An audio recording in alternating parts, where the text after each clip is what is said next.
안녕하세요. 30대 기혼남입니다. 저는 성격이 내성적인 탓에 사람들과 어울리기보다는 이렇게 여러분들이 보내주시는 재미난 사연 들으면서 세상과 소통하고 있어요. 사연을 듣다 보면 대부분의 갈등이 별 이유도 없이 다른 사람을 자기보다 못하다 여기고 깔보고 무시해서 생기는 일들이 대부분인 것 같다는 생각이 들곤 합니다. 세상 그 누구도 이유 없이 그런 대접을 받아야 마땅한 사람은 없는데도 말이죠. 저 역시도 그런 일을 당한 경험이 있습니다. 누군가에게 피해주지 않고 살아왔다고 나름대로 자신하며 살아왔는데도 제멋대로 사람을 끝나눠서 대하는 사람은 어디에나 있으니까요. 때론 철없던 어린 시절의 잘못을 마치 제 인생 최고의 황금기라고 여기고 우물안 개구리처럼 사는 이들도 있지요. 자, 학교 다닐 때 내 밑에서 설설 기던 놈이 기고만장해서는 너 많이 컸다. 학교 다닐 때 좀 잘 나간 걸 가지고 지금도 네가 뭐라도 된 것 같아? 한심한 놈. 그때나 지금이나 변한 게 없구나. 내버려둬. 다들 뒤에서 지옥하는 줄도 모르고 평생 저렇게 살다 죽으라지. 어릴 때는 이런 친구들에게 상처도 많이 받았지만 지금 와서 보니 참 보잘것없더군요. 이제 저에게도 무조건 제 편이 되어주는 사람들이 있으니까요. 예전처럼 저를 무시하려던 동창을 오히려 저와 제 아내가 시원하게 혼쭐내준 사연 한번 들어보시죠. 저는 어릴 적부터 말수도 적은 편이고 좀 소심한 편이었습니다. 또래 남자아이들이 운동장에서 뛰어노는 것을 좋아할 때 조용히 책을 읽거나 뜨개질을 하는 등 정적인 일들을 하는 걸 훨씬 좋아했어요. 지금도 그런 편견이 여전히 남아있긴 하지만 제가 어릴 때만 해도 이런 저의 남자답지 못한 행동은 쉽게 공격의 대상이 되곤 했습니다. 아이고 저놈의 자식 저거. 사내 놈이 호여멀거니 해가지고는 말 한마디 시원하게 하는 법이 없고 저래가지고 커서 남자 구실이나 제대로 하련지 원. 당신은 왜 또 가만히 있는 애를 트집을 잡고 그래요. 다른 집 애들처럼 말썽 한번 안 부리고 사고 안 치고 난 좋기만 하구만. 특히 보수적이고 엄격하셨던 저희 아버지께 저는 항상 눈에 차지 않는 자식이었습니다. 본인께서 집안의 3대 독자로 남자로 태어나 누릴 수 있는 혜택이란 혜택은 다 누리며 평생을 사신 분답게 목소리 크고 고집센 성격을 남자다운 성격이라며 자랑스레 여기곤 하셨어요. 그러니 장남이라고 태어난 놈이 제 고집 한번 강하게 세우지 못하고 소심한 점이나 사내 아이답지 않게 활달하지 못하고 차분한 것을 늘 못마땅해 하셨죠. 저는 저대로 항상 함부로 말씀하시고 목소리 큰 아버지를 좋아하지 않았습니다. 아마 자라는 내내 아버지 귀에 눌려 살아서인지도 모르겠습니다. 얘 민수야, 아버지 저러시는 게 어디 하루 이틀도 아니고 너무 마음에 담아둘 것 없다. 사느라고 어디 다 그렇게 괄괄하라는 법 있니? 너는 성격이 섬세하니 주위 사람들에게도 잘하고 아들이라고 무신경하지도 않고 엄마한테도 살가운 게 얼마나 좋은데. 너 두고 봐라 얘.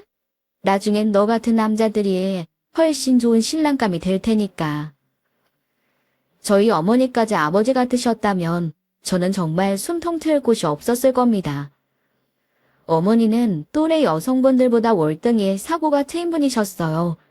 어떻게든 제 성격을 본인 마음에 드는 남자다운 성격으로 뜯어 고치고 싶어하는 아버지와는 달리 제 본연의 성격의 장점에 대해 항상 칭찬해 주시고 격려를 아끼지 않으셨습니다.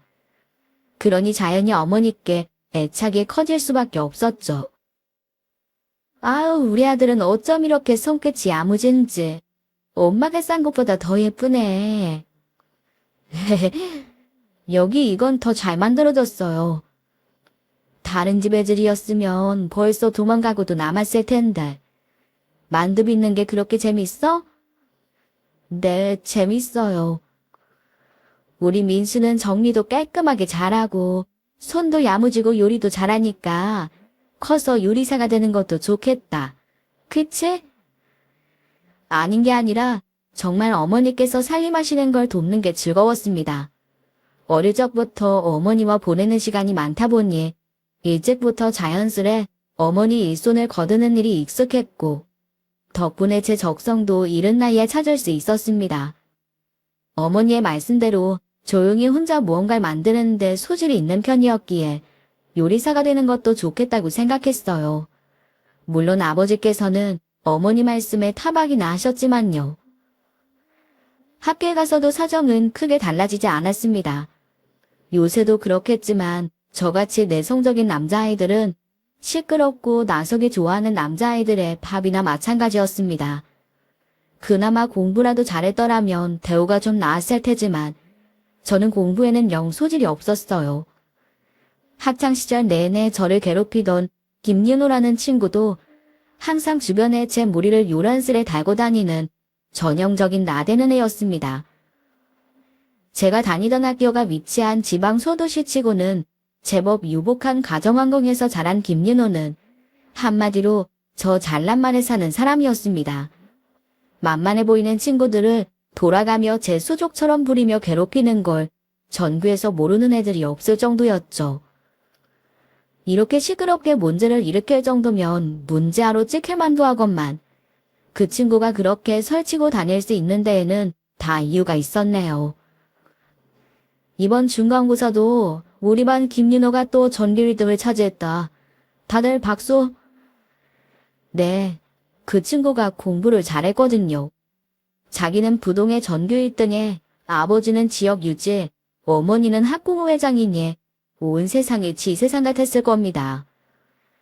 사정이 이렇다 보니 머리는 약아서 직접적으로 애들을 때리지 않고 신경만 긁어대는 녀석을 선생님들도 암묵적으로 눈 감아주시곤 하셨던 거죠. 야, 넌 맨날 구석에 막혀서 뭐하냐? 돌려줘. 돌려주긴 뭘 돌려줘. 이깎게 뭐라고. 학생이 책은 안 들여다보고 맨날 이런 거나 쪼물딱거리고 있으니까 네가 꼴통인 거야. 걸핏하면 쉬는 시간에 제가 정성 들였던 뜨개줄을 풀거나 함부로 만져대며 제 친구들과 킬킬대는 녀석이 정말 싫었습니다. 학년이 바뀌어 녀석과 다른 반이 되면 그렇게 안심이 될 수가 없었죠. 저런 부류에게는 최대한 눈에 띄지 않는 것 말곤 별다른 방법이 없었네요. 그러다 녀석과 같은 고등학교에 진학하게 된 사실을 알고 눈앞이 아득해졌습니다. 저는 물론이고 저와 성격이 비슷한 소위 비주류인 친구들 모두 저 자식을 싫어하지 않는 애들이 없었습니다. 지가 공부 좀 하면 하는 거지. 우리 엄마 아빠도 나한테 꿀통소리 안 하는데 지가 뭔데 사람을 무시해? 재수없긴 해도 공부 잘하는 거야 사실이잖아. 선생님들이야 공부 잘하면 장땡이니 우리같이 공부 못하는 애들보다 당연히 저런 애 더 신경 쓰겠지. 그렇게 잘났으면 어디 수도권 명문학교에 유학이라도 가든가. 전화짝을 3년이나 더 볼 생각을 하니 진짜 끔찍하다 끔찍해. 내 말이 그 말이다 속으로 생각하며 고등학교 3년간 쥐죽은 데 살아야겠다고 다짐했습니다. 민수 넌 요리 쪽으로 공부해서 취업할 거라고 하지 않았냐? 결국 인문계로 가는 거야? 엄마한테는 허락 받았는데 아버지가 실업계 갈 거면 한 푼 더 대줄 생각이 없으니 나가라고 아주 길길이 날뛰시고 난리도 아니었어. 어쩌겠냐. 진짜 내 맘대로 되는 일이 하나도 없다. 그러게 말이다. 우리야 너랑 같은 학교 가니 좋긴 하지만 너 가고 싶은 대로 실업계 갔으면 김민호 놈 볼 일도 없었을 텐데. 쉬고 떠 생각하고 숨도 안 쉬고 살아야지 뭐. 천만다행으로 성적순으로 우열반인 아니어서 걱정했던 바와는 달리 녀석과 부딪힐 일은 거의 없었습니다. 이따금 우연히 마주칠 때마다 시비를 걸어오는 건 여전했지만 일단 눈에 별로 안 띄다 보니 확실히 건드리는 것도 줄어들더군요. 하지만 녀석의 행실에 대한 소문이 그동안 일파만파 퍼져 앞에서는 무서워해도 뒤에서 반감을 가지는 친구들은 더욱 늘어났습니다. 아우, 저거 공부만 못했어도 내가 죽사발을 만들어 놓는 건데. 선생들이 하도 싸부드니까 건드릴 수도 없고. 아우! 괜한 소리 하다가 너만 덤턱 있으니까 아예 상종을 말어. 쟤네 부모님은 또 오죽 느단스러워. 지 아들 하고 다니는 짓거리는 생각도 안 하고 아주 뭐 하나 손해볼까봐 눈에 불을 켜고 있는데 괜히 재수없게 걸리지 말고. 콩 심은데 콩난 셈이었습니다. 자식이 저렇게 살치고 돌아다니는 걸 오히려 지 아들 잘났다고 부추기는 부모한테 뭘 배웠겠습니까? 말 그대로 똥이 더러워 피하는 꼴이었죠. 결국 마지막까지 지 살판한 것처럼 온 학교를 휘젓고 다니던 녀석은 마지막까지 가장 좋은 성적으로 고등학교를 졸업했습니다. 학교 정문에 대문짝만하게 붙은 녀석의 명문대 입학 축하 플랜카드를 보며 이젠 정말 얼굴 볼 일이 없을 테니 평생 마주칠 일이 없기만을 바랬네요. 저는 재수해서 본인이 가라는 대학에 가라는 아버지 성화를 이겨내고 요리를 전공으로 전문대에 진학했어요. 제 인생에 낸 가장 큰 용기였습니다. 제 뜻에 거스르면 한 푼도 내줄 수 없다는 말씀에 미련 없이 학교 다니는 틈틈이 알바에 모아놓은 돈으로 입학금과 첫 학기 등록금을 해결했습니다. 아유, 그래도 부모가 되어서는 어떻게 저렇게 지 고집대로 하려 하는지. 엄마가 나중이라도 몰래 챙겨줄 테니까 혼자 너무 아등바등할 생각은 말어. 응? 애초에 도와주실 거라고 기대도 안 했는걸요 뭐. 그래도 덕분에 제가 진짜 가고 싶었던 데 가서 배우고 싶었던 거 배우게 돼서 전 좋아요. 전공 선택은 정말 탁월한 결정이었습니다. 학교 다니는 게 이렇게 즐거울 수 있는 건지 저는 그때서야 처음 알았습니다. 평소 공부머리도 없고 흥미도 없었으나 역시 제 관심사에 대해 배우는 것은 달라도 다르더군요. 누가 시키지 않아도 스스로 더 공부하는 데 익숙해지기 시작했네요. 이번에 국제 교류 프로그램에 현지 호텔 스텝으로 일할 학생 추천을 받았는데 자네를 추천할까 싶어. 평소에 피전 메뉴에 관심 많았었지? 5성급 호텔의 사수들도 다 아시아 퀴진 전문가들이니까 가서 한 2, 3년만 고생하면 자네가 얻어갈 수 있는 게 정말 많을 거야. 이거 졸업학년 우선으로 선발되는 거 아니었어요? 보내주신다면요, 저야 정말 감사하죠. 자네가 워낙 열심히기도 하고 또 입학 때부터 꾸준하게 이쪽 분야에 관심을 둔 게 떠올라서 특별히 추천한 거니까 가서 잘해야 돼. 네, 정말 감사합니다, 교수님. 금전적으로도 넉넉지 않고 유학생활을 준비 중인 다른 친구들보다 직업적 배경도 뛰어나지 못한 저로서는 정말이지 천금 같은 기회였습니다. 아닌 게 아니라 그 정도 수준의 사수들 아래에서 사사받으면 몇 년 후 국내로 돌아와서 제 개인 레스토랑을 차리는 것도 불가능하지 않을 수준이었어요. 그렇게 저는 생각지도 못하게 태국의 5성급 호텔 퓨전 아시안 레스토랑에서 일할 기회를 얻게 되었네요. 일은 정말 고되었지만 눈앞에서 생생하게 펼쳐지는 프로의 세계는 제게는 돈 주고도 살 수 없는 귀한 교재가 되어주었습니다.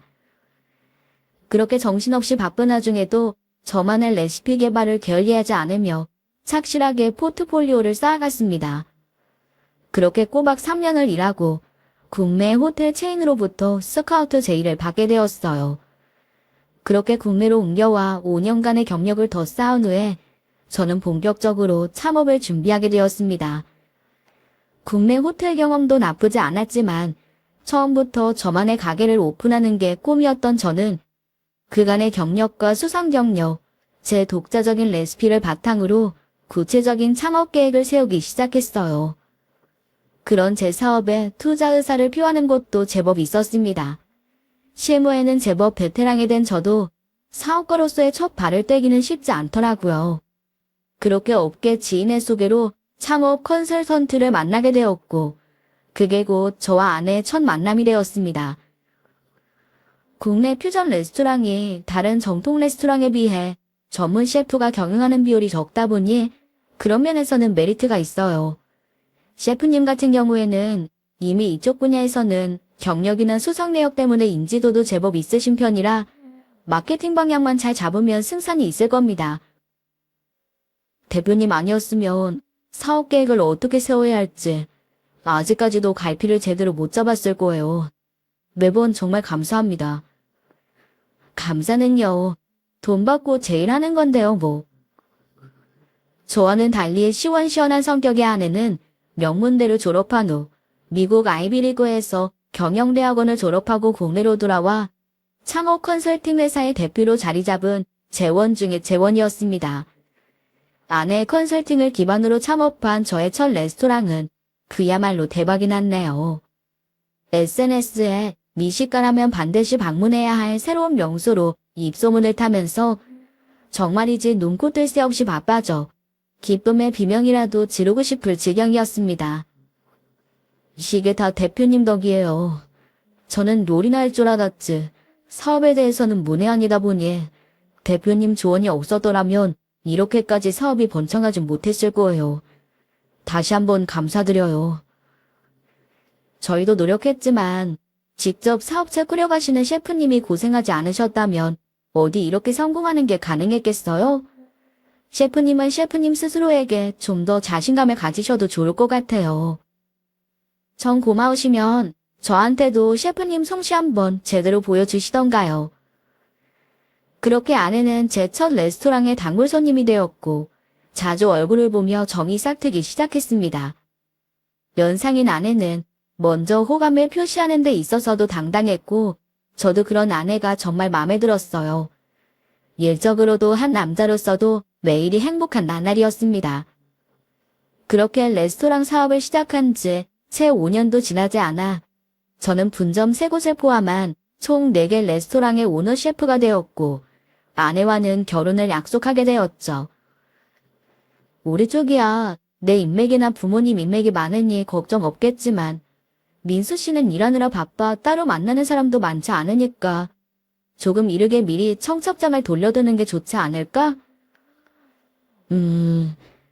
그래도 내가 청첩장 줄 만한 사람이 그렇게 많지가 않아서.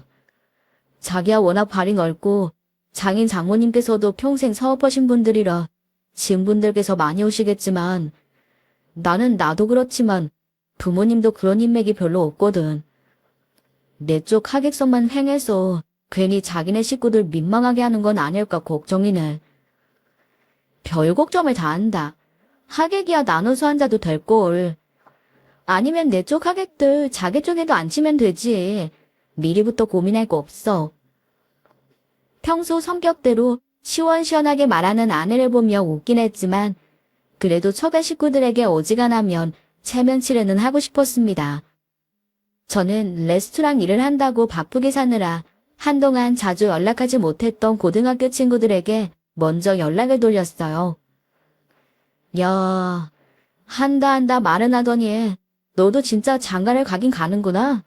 축하한다 야. 꼭 갈게. 고맙다. 바쁘다고 자주 연락도 못 해놓고 결혼한다고 연락하니까 진짜 민망하네. 바쁜 거 뻔히 아는데 미안하긴. 우리 학교 나온 놈 중에 너만큼 성공한 놈도 없다 야. 성공한 놈의 결혼식은 뭔가 좀 다르려나. 괜히 좀 기대되려고 한다 나. 뭐 결혼식이 그냥 결혼식이지.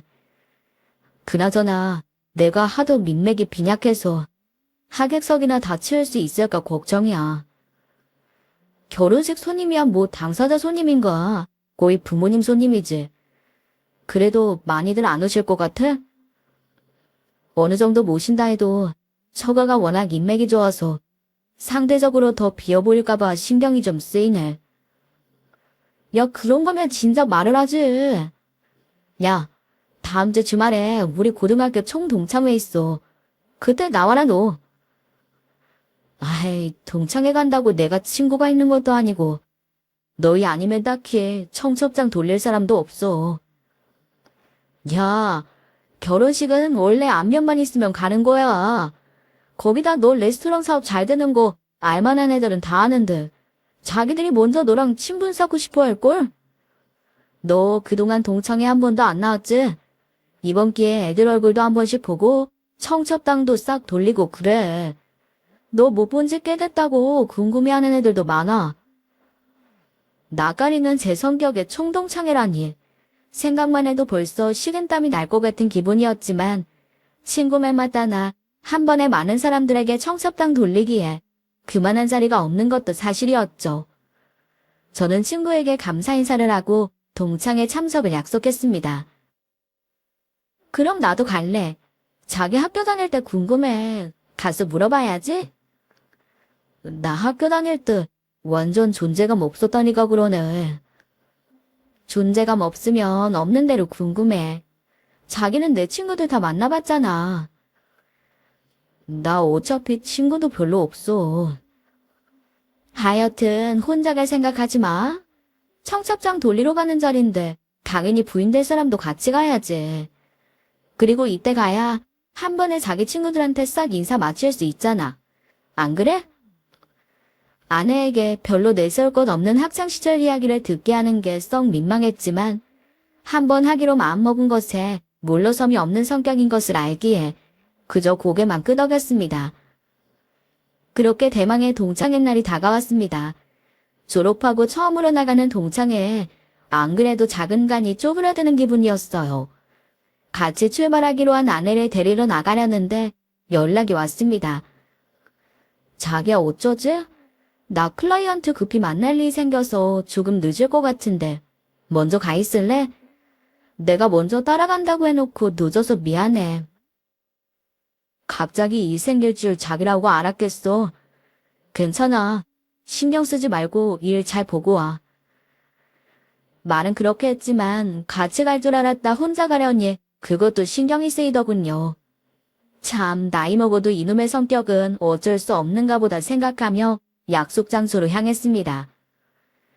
약속 장소에는 제게 동창회 참석을 제안한 친구가 먼저 와서 다른 친구들과 인사를 나누고 있었습니다. 야 민수야 여기.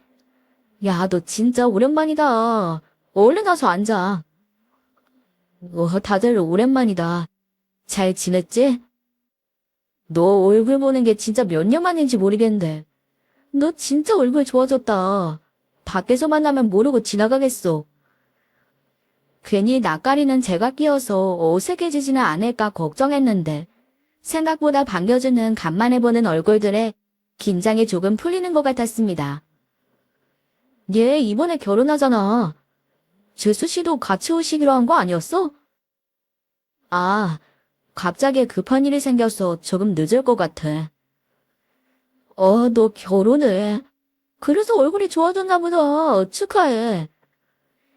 그렇게 왁자지껄한 분위기 속에서 안부 인사와 결혼 축하 인사를 주고받다 보니 어느새 저도 그 분위기에 녹아드는 기분이 들었습니다. 학교 다닐 때는 그리 가깝게 지내지 않았던 친구들도 오랜만에 보니 반가운 마음이 들더군요. 근데 걔가 안 보이네. 누구? 걔 김민호. 아, 그 이름도 오랜만에 듣네. 아, 걔 뭐하러 찾는다. 오면 분위기 나오리지. 오랜만에 듣는 이름에 그때서야 학창시절 기억이 번뜩 떠올랐습니다. 한때는 그 이름이 끔찍할 정도로 머릿속에서 떠나지 않은 시절이 있었는데 그간 바쁘게 살다 보니 새까맣게 잊고 있었더군요. 녀석에 대한 동창들의 여론이 좋지 않은 건 여전했습니다. 차이가 있다면 그래도 예전엔 애들이 녀석 눈치를 봤는데 이젠 어른이 되었다고 그런지 그런 기미 보이지 않더라고요. 그때였습니다. 호랑이도 제 말하면 온다고 입구에 거드먹거리며 들어오는 한 남자가 보였습니다. 학교 다닐 때보다 살이 좀 붓고 인상이 좀 더 나빠지긴 했지만 한눈에도 김민호임을 알아볼 수 있었어요. 야, 니들 오랜만이다.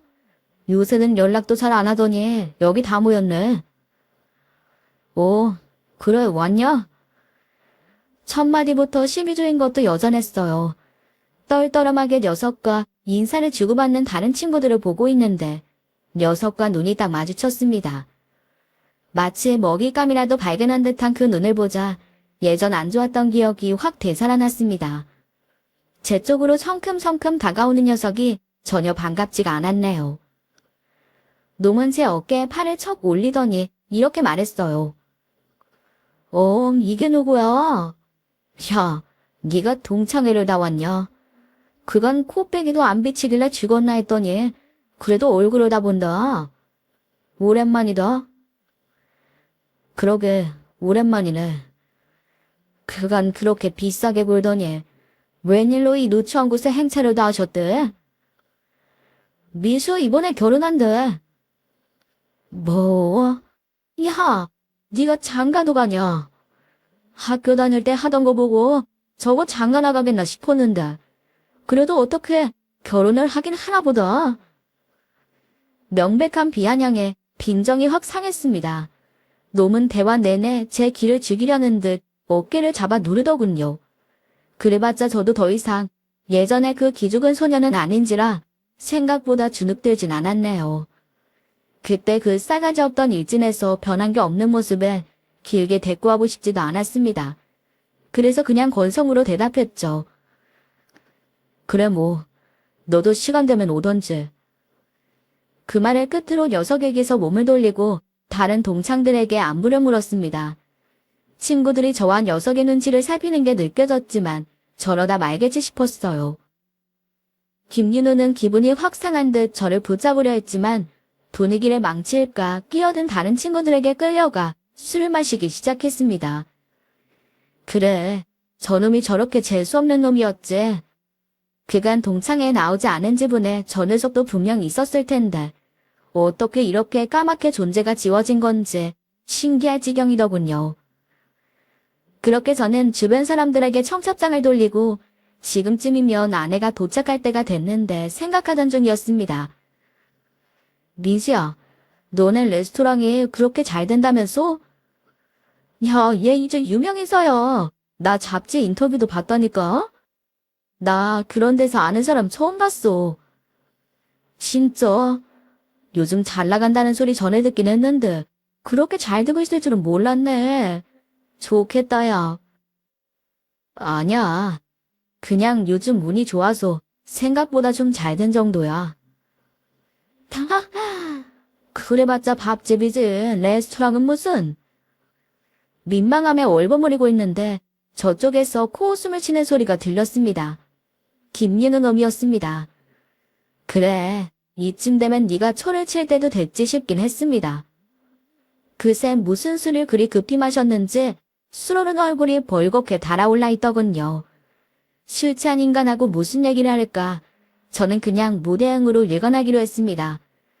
그쪽으론 관심조차 주지 않는 저 대신 다른 친구가 이렇게 대응하더군요. 야, 아니야. 우리 동창 중에 지금 얘만큼 성공한 사람 없을걸? 성공. 뭐, 저 반푼이가? 학교 다닐 땐 내 눈도 제대로 못 마주치던 놈이. 야, 너 많이 컸다. 에이, 야, 김민호. 너 말 좀 가려서 해.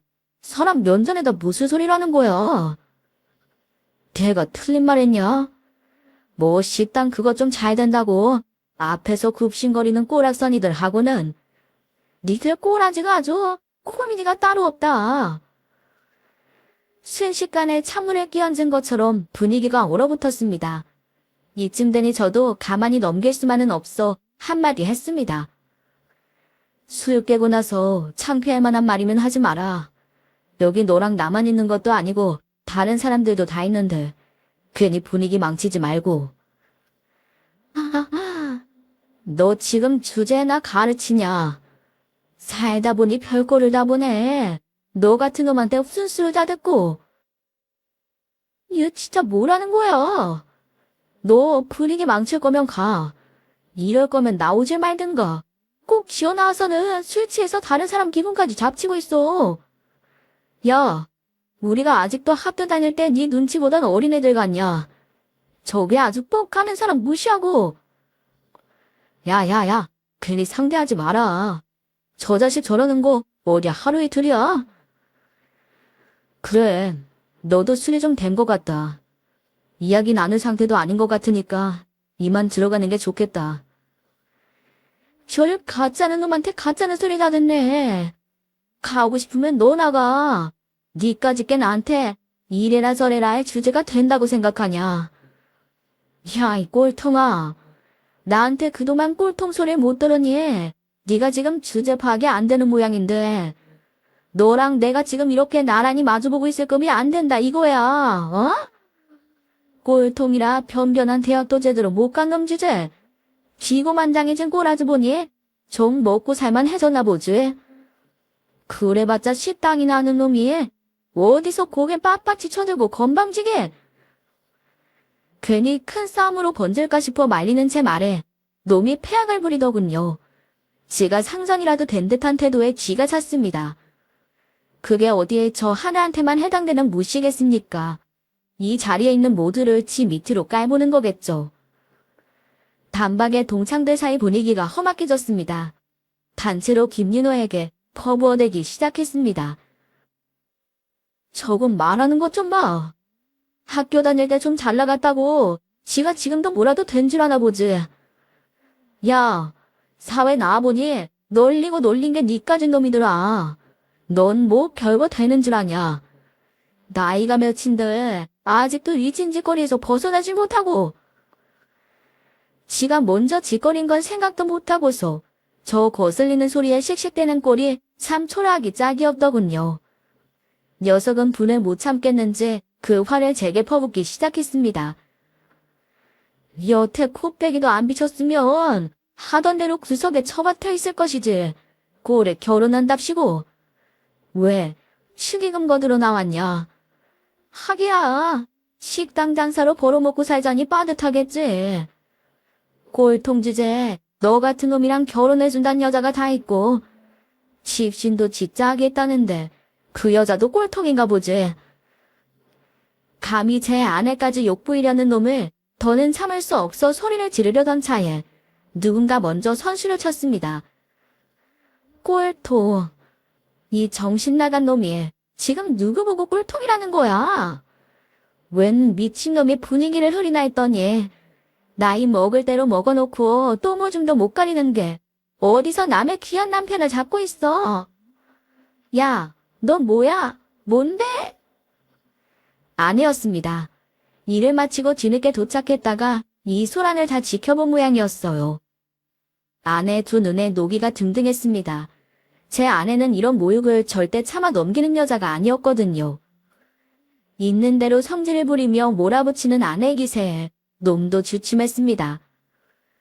자기야, 저놈 저거 뭐야? 뭐 저딴 놈이 다 있어. 설마 저러는 게 친구는 아닐 테고 뭐 얼마나 대단하신 양반이시길래 주위 사람 다 싸잡아서 후려치고 있어? 상대할 가치도 없는 놈이야. 괜히 열 올리지 말고 그냥 가자. 잠깐만 있어봐. 이봐요. 말본새를 보니 꼴의 명문대 출신인가 본데 나 이 나라에서 가장 좋다는 대학 나왔거든. 댁 논리대로면 내 입장에선 댁도 꼴통인데 어디 내 앞에서 설설 기게 해줘. 너 뭐라는 거야 이 여자가. 말 낮추지 마. 내가 너보다 나이를 먹어도 몇 살은 더 먹었으니까 이 건방진 놈아. 너 지금까지 뭐 얼마나 대단하게 살아왔는지 모르겠는데 네가 어떤 인간인진 알아보면 금세 나오겠지. 몰상식하게 사람 끔 나누면서 남의 귀한 남편 무시한달깐 톡톡히 치르게 해줄 테니까 기대하는 게 좋을 거야. 아내의 기세는 실로 대단했습니다. 아내의 불호령에 놈은 당황했는지 대꾸도 제대로 못하더군요. 아내가 이를 빠득 가는 소리가 여기까지 들렸습니다. 아내는 이 야단을 얼빠진 표정으로 지켜보던 다른 동창들을 둘러보며 말했습니다. 저 이 사람이랑 결혼할 사람이에요. 첫 만남에 이렇게 좋지 않은 모습 보인 건 죄송합니다. 하지만 저한테는 제 사람 지키는 게 더 중요했어요. 오늘은 실례가 많았습니다. 오늘 계산은 제가 할 테니 드시고 싶은 거 마음껏 드시고 저는 이 사람이랑 먼저 들어가 보겠습니다. 그럼 즐거운 시간 되세요. 이 말을 끝으로 아내는 카운터에 카드를 맡기고는 저를 이끌고 거침없이 퇴장했습니다. 얼결에 돌아본 그놈 표정이 아주 멍청한 것이 볼만했어요. 아내 손에 끌려 나가면서도 이 와중에 참 핫하고 멋있는 여자란 생각이 들었네요. 아우, 진짜 별 거지 같은 게. 당신 동창들이 보고 있는 것만 아니었으면 진짜 머리카락을 다 쥐어 뜯어넣는 건데. 됐어. 그렇게 힘 뺄 가치도 없는 놈이야. 자긴 분하지도 않아? 자기가 그간 얼마나 열심히 살아왔는데 감히 지간 놈이 내 남 잘못이해. 열받아서 가만 안 두려는 차에 자기가 개박살을 내버렸잖아. 내가 속이 다 시원하더라. 아냐, 난 이대로 못 넘어가. 저놈, 내가 인생의 쓴맛을 제대로 보여줄 거야. 아, 그러지 말래도. 됐고, 자기는 성인군자라 너그럽게 넘어가 줄 수 있을지 몰라도 난 내 남편 건드린 놈, 피눈물 흘리는 꼴을 보고야 말아야겠으니 얼른 얘기나 좀 해봐. 처제랑 같은 학교 동문이야. 아마 처제가 2, 3년 후배일 테니 오며 가며 봤을 수도 있겠다.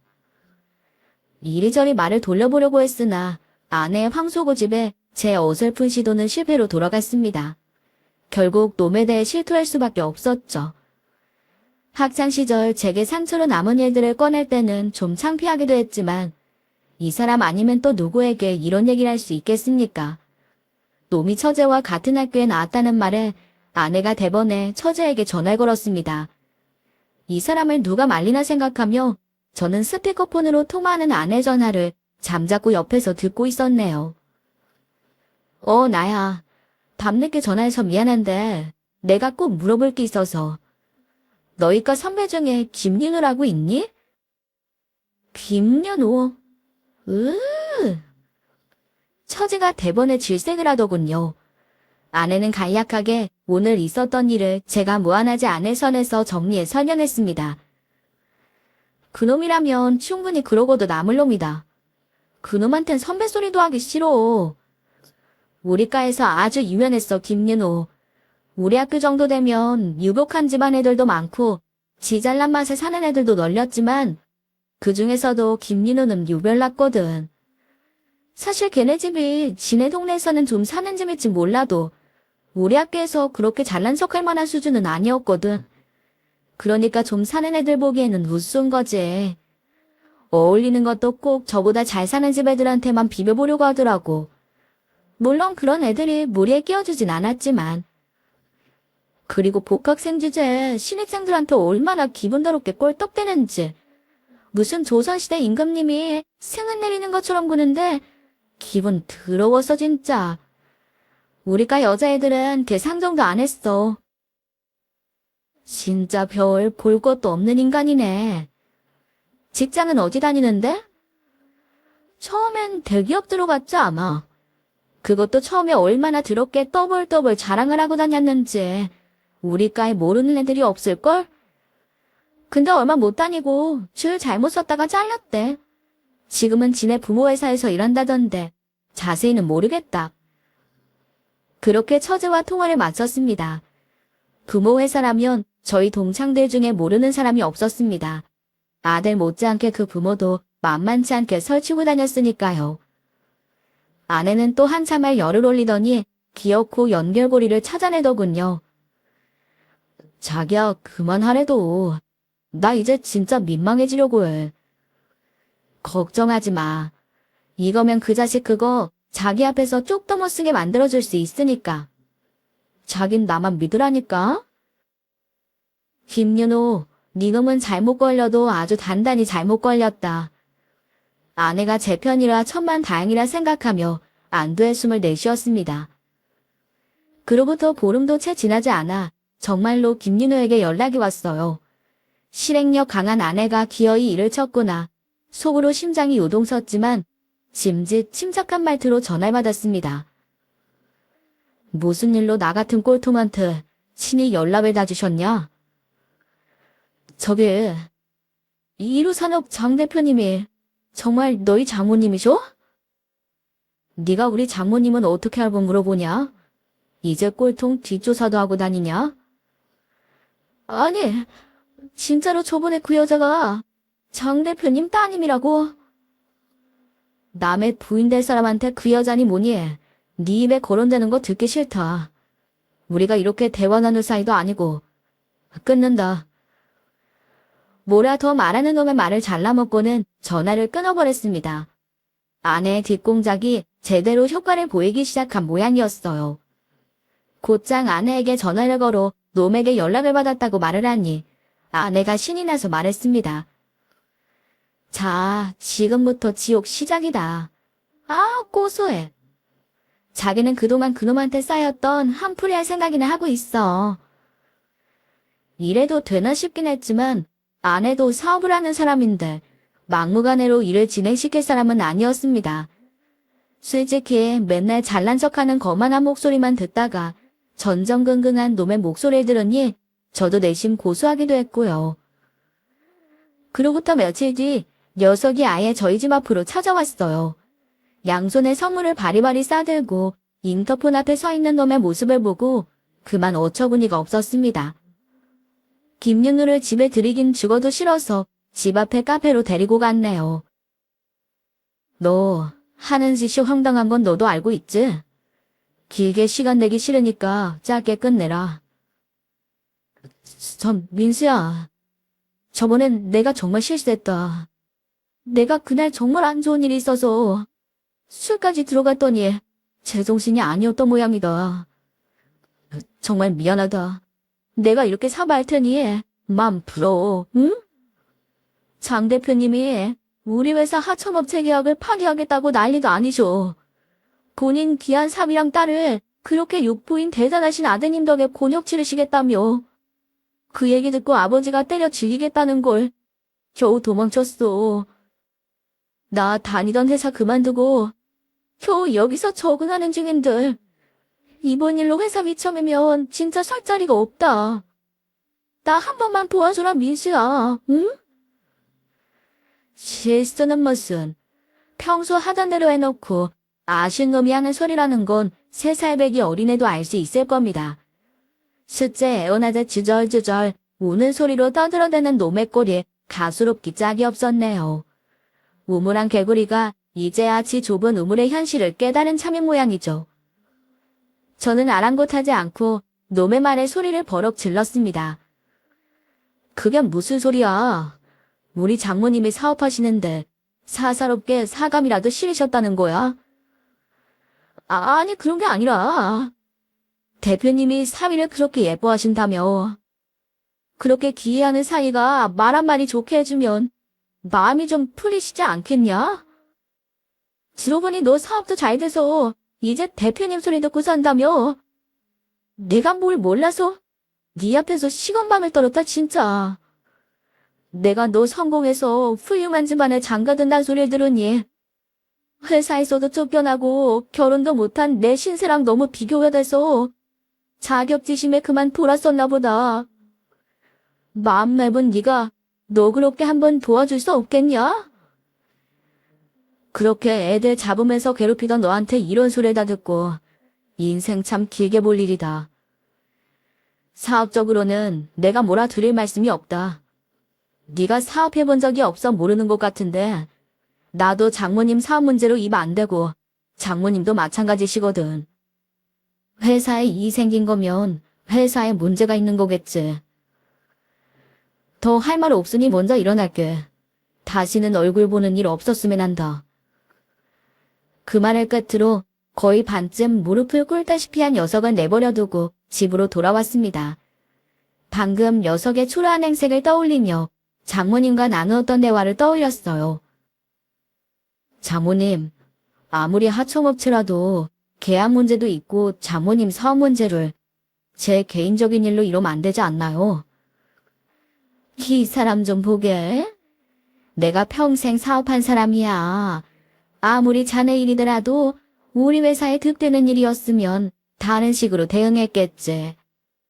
거기 예전부터 부당해고며 갑질이며 도의적 문제, 사업적으로도 부실 기업으로 분류해서 정리 대상이었어. 우리 회사 하청업체가 거기만 있는 것도 아닌데 그런 부담을 껴안을 이유가 없지. 마침 딱 시기가 공교롭게 맞물린 거야. 그런데 왜 우리 사위 업신여겨 거래 끊는 것처럼 말씀하셨어요? 어차피 정리할 거였는데 내 딸, 내 사위 무시한 대가 정도는 덤으로 받아낼 수도 있는 거지 뭐. 그런 김에 우리 사위 년도 한번 살려주고. 역시 아내 어머니셨습니다. 아내도 장모님 말씀에 고개를 끄덕거리며 말하더군요. 역시 우리 엄마야. 놈은 몇 번 더 선물을 빙자한 뇌물을 쌓고 절 찾아왔지만 놈을 받아줄 이유가 없는 저는 매번 문전박대하며 쫓아냈습니다. 하이라이트는 저희 결혼식 날이었습니다. 청첩장도 준 적 없는 김윤호가 제 부모까지 대동하고 식장에 나타나자 동창들의 눈빛이 곱지 않았어요. 이미 계약은 물 건너갔으나 눈도장이라도 찍을 요량이었는지 그 거만하던 세 사람이 저와 아내 장모님 앞에서 비굴하게 격신거리는 모습에 동창들의 비웃음 소리가 끊이질 않았죠. 야, 동창의 날에도 너희 가고 나서 재수씨 보고 진짜 화끈하고 멋있다고 난리도 아니었는데. 니 덕에 김윤호 놈 고개 조아리는 꼴을 다 본다. 아주 세상 재밌는 구경이 다 있네 진짜. 내가 10년 묵은 체증이 싹 내려가는 것 같다. 다들 한마음으로 고소해하는 모습에 김윤호 니놈도 참 어지간했구나 싶었습니다. 그러니 누가 그따위로 살랍니까? 역지사지의 입장이 되어보니 지 지난 가오를 반성했는지 속으로는 오만 욕을 할진 알 수 없는 노릇이지만 그건 역시 녀석이 감당해야 할 문제겠죠. 저는 이제 그런 놈에게 무시당하던 기억 같은 건 저편으로 밀어버리고 제 일 열심히 하며 아내와 다복하게 잘 살고 있습니다. 남의 눈에 눈물 내면 지 눈엔 피눈물 나는 법이죠.